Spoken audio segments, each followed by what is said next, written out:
Kabar tentang Wolfgang Pickal sebagai pengganti Indra Safri di Bali United sudah mulai santer terdengar. Sabtu pagi Wolfgang Pickal sudah diperkenalkan ke tim pelatih lain.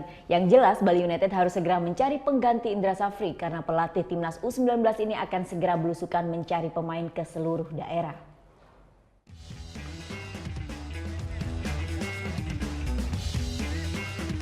Mantan asisten tim nasional Indonesia Wolfgang Pickal Sabtu pagi bertemu Indra Safri di sela-sela latihan Akademi PSG di lapangan Trisakti-Kuta.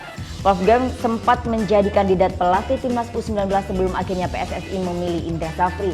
Kedua pelatih bertangan dingin ini berbincang serius di tengah lapangan. Setelah latihan berakhir, Indra Safri mengenalkan Wolfgang kepada asisten pelatih Bali United. Belum ada pemberitahuan resmi tentang pengganti Indra Safri. Saat dimintai keterangan, pelatih timnas U19 ini berkelit dan meminta media bersabar. Indra Safri akan segera meninggalkan Bali United karena pada tanggal 10 Februari akan mencari pemain timnas U19 dengan berkeliling Indonesia.